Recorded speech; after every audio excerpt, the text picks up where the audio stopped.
Dans le récit biblique saisissant de Jephthé et sa fille dans Juge 11, 29-40, nous sommes confrontés à une histoire qui défie nos idées sur l'engagement, la foi et la tragédie. Jephthé, un vaillant guerrier, fait un vœu imprudent à Dieu, promettant de sacrifier la première chose qui sortira de sa maison s'il remporte la victoire au combat. Le dénouement de cette promesse est aussi surprenant que déchirant, et nous l'explorerons dans cette vidéo. Chers spectateurs, jusqu'où iriez-vous pour honorer une promesse? Jusqu'où iriez-vous pour tenir votre parole? Ce récit vous fera réfléchir profondément sur les conséquences d'un vœu imprudent et le coût du devoir. Bienvenue à Écho de la Bible. Commençons à une époque où les Israélites faisaient face à des défis constants et à des menaces de leurs voisins. Une figure inattendue est apparue pour changer le cours de leur histoire. Jephthé, connu pour son courage et ses compétences au combat, vivait en marge de la société en raison des circonstances de sa naissance. Malgré cela, sa réputation de guerrier intrépide et déterminé s'était répandue partout. Un jour, au milieu de l'oppression croissante des Ammonites, qui avaient commencé à soumettre les Israélites avec violence et cruauté, l'Esprit de l'Éternel se posa sur Jephthé. Ce signe divin était clair, Jephthé avait été choisi pour diriger son peuple dans une bataille cruciale. Ce choix n'a pas été pris à la légère, car les anciens et les chefs d'Israël, désespérés de trouver une solution, avaient cherché Jephthé malgré son stigmate social. L'ascension de Jephthé à la position de leader ne fut ni facile ni immédiate. Sa vie jusque-là avait été une série d'épreuves et de défis, de rejets et de luttes. Cependant, lorsque les dirigeants d'Israélites vinrent à lui, reconnaissant son courage et ses capacités, Jephthé n'hésita pas à accepter la responsabilité que le destin et l'Éternel lui avaient confiée. Les préparatifs pour la bataille commencèrent avec une intensité et une ferveur jamais vues auparavant. Jephthé, avec son charisme et sa stratégie, réussit à unir les tribus d'Israël, insufflant en elles un nouveau sens de l'espoir et du but. Chaque guerrier, du plus jeune au plus expérimenté, se prépara pour ce qu'il savait être une bataille décisive. Avant de partir pour le champ de bataille, Jephthé, poussé par une dévotion fervente, fit un vœu à Dieu dans un moment de ferveur intense. Il promit que si l'Éternel lui accordait la victoire sur les Ammonites, il offrirait en holocauste la première personne qui sortirait de sa maison pour l'accueillir à son retour triomphal. Cette promesse, née d'un profond désir d'assurer l'aide divine, marquerait son destin de manière inattendue et tragique. Le jour de la bataille arriva, et Jephthé, avec une stratégie impeccable et une détermination inébranlable, dirigea les Israélites contre les Ammonites. Le combat fut intense et féroce, mais le courage et le leadership de Jephthé brillèrent au milieu du chaos. À chaque assaut, les Israélites avançaient, poussés non seulement par l'habileté de leur commandant, mais aussi par l'espoir et la foi en la puissance de Dieu. Finalement, après une lutte acharnée, les Ammonites furent vaincus. La victoire fut totale, mais le coup du vœu de Jephthé allait se révéler de manière dévastatrice. La victoire fut totale et les Israélites célébrèrent avec allégresse. La nouvelle du triomphe de Jephthé sur les Ammonites se répandit rapidement dans tout Israël, remplissant les cœurs de son peuple d'un espoir et d'une joie renouvelée. La campagne ne résulta pas seulement en une simple victoire, mais en une série de conquêtes impressionnantes. Jephthé, démontrant à nouveau sa maîtrise militaire et son leadership stratégique, conduisit les Israélites dans une série de batailles qui aboutirent à la conquête de 20 villes de Aroër ammonite. Chaque ville conquise marquait une étape supplémentaire dans la consolidation de la sécurité et l'expansion du territoire israélite. Les batailles furent intenses et difficiles, mais l'armée israélite, inspirée par son chef et fortifiée par la conviction de réaliser la volonté de l'Éternel, combattit avec une détermination implacable. La première grande victoire eut lieu à Aroër, où les forces de Jephthé surprirent les Ammonites avec une tactique inattendue. Avec une combinaison d'embuscades et d'attaques directes, ils réussirent à briser les défenses ennemies et à prendre la ville. Cette victoire initiale établit un précédent et un élan qui conduisit aux conquêtes suivantes.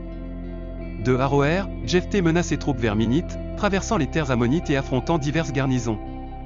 Chaque ville conquise n'augmentait pas seulement le territoire sous contrôle israélite, mais affaiblissait également considérablement les Ammonites, qui se trouvèrent de plus en plus incapables d'organiser une défense efficace. La série de conquêtes comprenait des villes d'une grande importance stratégique et économique, renforçant non seulement la position militaire d'Israël, mais aussi sa stabilité et sa prospérité. Avec chaque victoire, le prestige de Jephthé grandit et la reconnaissance de son leadership se consolida parmi les tribus israélites.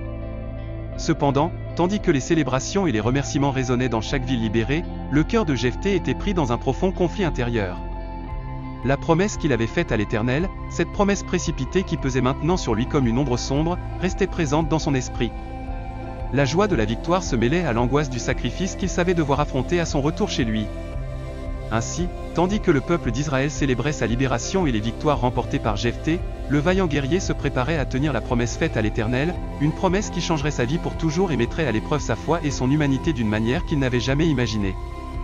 Le vœu qu'il avait fait à l'Éternel restait présent, bien qu'à ce moment-là son sens complet n'ait pas encore pris vie. La victoire sur les Ammonites et la conquête de 20 villes avaient été grandioses, et Jephthé retournait chez lui à Mitzpa avec le cœur rempli d'émotions partagées. À mesure qu'il approchait de sa maison, les échos des célébrations et des louanges de son peuple résonnaient encore à ses oreilles. La promesse qu'il avait faite à l'Éternel, cependant, ne lui permettait pas de profiter pleinement de son triomphe. Le jour était clair et ensoleillé lorsque Jephthé arriva finalement à Mitzpa. Quand il franchit finalement le seuil, la première personne qui sortit pour l'accueillir le laissa sans souffle. Là, à la porte de sa maison, se tenait sa fille unique, avec un visage rayonnant de joie pour le retour victorieux de son père. Bien qu'un groupe de femmes et d'enfants soit sorti pour l'accueillir avec des chants et des acclamations, la première personne à sortir de sa maison fut sa fille unique, la lumière de sa vie. Elle s'avança vers lui en portant des tambourins et en dansant avec grâce et enthousiasme, célébrant le retour victorieux de son père. La fille de Jephthé, avec son sourire radieux et son esprit jovial, incarnait l'innocence et l'espoir. Sa danse était une expression pure d'amour et de bonheur, une bienvenue à son père qui revenait en héros. Pour Jephthé, le moment devint amer lorsque le poids de son vœu à Jéhovah lui tomba dessus avec une clarté douloureuse. À cet instant, la gravité de sa promesse se révéla dans toute sa réalité cruelle. La victoire sur les Ammonites, qui avait apporté le salut à Israël, venait accompagnée d'un sacrifice personnel dévastateur. Jephthé se retrouva coincé entre le devoir de tenir sa parole et l'amour pour sa fille. Son esprit, qui avait été indomptable sur le champ de bataille, se brisa devant l'immensité de son dilemme. S'arrêtant à quelques pas de sa fille, Jephthé sentit le monde s'écrouler autour de lui. Son cœur, qui avait affronté sans peur des armées et conquis des villes, se brisait maintenant devant la vision de sa fille, ignorante du destin que la promesse de son père lui avait imposé. Les larmes aux yeux et la voix brisée, Jephthé déchira ses vêtements en signe de profond chagrin et de désespoir. « Ah, ma fille » s'exclama Jephthé, sa voix pleine d'angoisse. « Tu m'as abattu et tu es la cause de ma douleur, car j'ai fait un vœu au Seigneur et je ne peux pas revenir en arrière. » La jeune fille, d'abord déconcertée, comprit rapidement la gravité de la situation en voyant l'expression de son père. Cependant, au lieu de lui reprocher ou de se lamenter, elle montra une force et une foi qui reflétaient celle de son père. Acceptant le destin que la promesse impliquait, elle s'adressa à Jephthé avec un courage serein. « Père, dit-elle d'une voix ferme et tranquille, si tu as fait un vœu au Seigneur, alors accomplis-le, car il t'a accordé la victoire sur les Ammonites. Je te demande seulement une chose, laisse-moi aller pendant 2 mois sur les montagnes pour pleurer ma virginité avec mes amis. » Jephthé, le cœur déchiré par la demande de sa fille, ne put faire autrement qu'accepter sa requête. Il savait que ce temps était essentiel pour qu'elle puisse traiter et affronter son destin avec la dignité qu'elle méritait. D'un signe de tête solennel, il accorda le souhait de sa fille. La jeune fille partit vers les montagnes accompagnée de ses amis les plus proches. Pendant ces 2 mois, les montagnes furent témoins de ses lamentations et de ses réflexions. Là, au milieu de la nature, elle et ses amis pleurèrent sa virginité et l'avenir qui n'arriverait jamais. Cette période ne fut pas seulement un temps de tristesse, mais aussi de contemplation et de préparation pour ce qui allait venir. Dans les montagnes, entourée par la beauté sereine de la création de Jéhovah, la fille de Jephthé trouva une paix intérieure.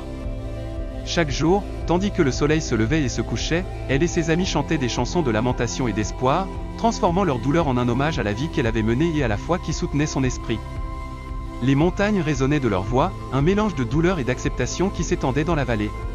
Pendant ce temps, Jephthé vécut ces 2 mois avec un poids indescriptible sur ses épaules. Chaque jour qui passait, son cœur se brisait un peu plus, sachant que le temps de sa fille dans les montagnes touchait à sa fin. La victoire sur les Ammonites, qui avait été un motif de fierté et de célébration, était maintenant assombrie par l'ombre de son vœu précipité. Enfin, les 2 mois arrivèrent à leur terme. La fille de Jephthé retourna chez elle accompagnée de ses amis, avec une sérénité qui toucha tous ceux qui la virent. Acceptant son destin avec grâce, elle se prépara à accomplir le vœu de son père. Son sacrifice devint un symbole de la foi et du coup des promesses faites à Jéhovah, un rappel éternel de la puissance de la dévotion et de la valeur du sacrifice. L'acte final, bien que tragique, fut réalisé avec la solennité et le respect qu'il méritait.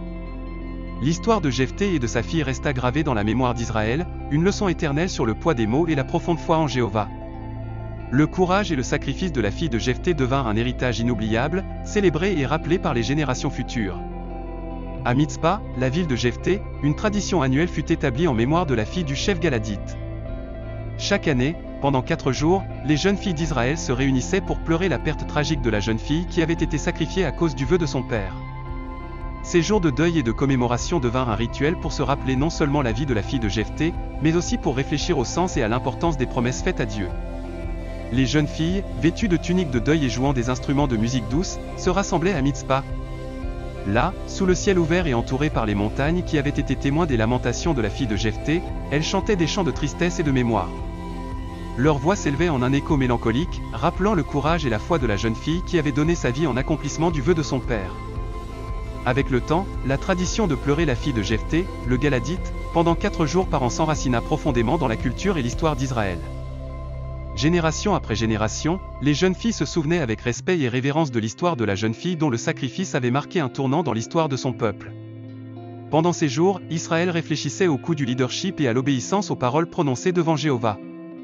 L'histoire de Jephthé et de sa fille devint une leçon sur la responsabilité de nos promesses et les sacrifices qu'elles exigent parfois.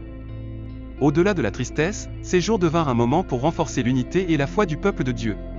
Ainsi, l'histoire de Jephthé, le valeureux guerrier qui conduisit Israël à la victoire, s'entrelace avec la tragédie de son vœu précipité, une leçon sur le poids des mots et des promesses faites dans des moments de ferveur.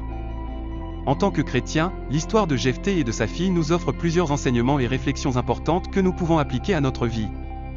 Tout d'abord, la fidélité dans les promesses. Jephthé fit un vœu précipité à Jéhovah, et bien que ce fût une promesse difficile à tenir, il l'a pris au sérieux. En tant que chrétiens, nous devons être prudents avec nos paroles et engagements, réfléchir attentivement avant de faire des promesses à Dieu ou à autrui, et ensuite être fidèles à les tenir. Deuxièmement, le coût du leadership et de l'obéissance. Jephthé fut appelé à diriger son peuple en des temps difficiles et dut faire des sacrifices personnels. En tant que chrétiens, nous sommes souvent appelés à diriger dans différentes sphères de notre vie, que ce soit en famille, à l'église, au travail, etc. Cela peut nécessiter des sacrifices personnels, mais nous devons être prêts à obéir à Dieu et suivre sa volonté, même lorsque cela est difficile. Troisièmement, réflexion sur les conséquences de nos décisions. Jephthé fit un vœu sans considérer pleinement les conséquences. Cela nous rappelle l'importance de réfléchir profondément avant de prendre des décisions importantes dans nos vies. Nous devons chercher la sagesse de Dieu et la guidance du Saint-Esprit dans nos décisions pour éviter des situations douloureuses et tragiques. Quatrièmement, l'importance du pardon et de la réconciliation. Bien que l'histoire de Jephthé et de sa fille soit tragique, elle est également un rappel du pouvoir du pardon et de la réconciliation dans nos vies. Grâce au Christ, nous avons le pardon de nos péchés et la possibilité de nous réconcilier avec Dieu et les autres.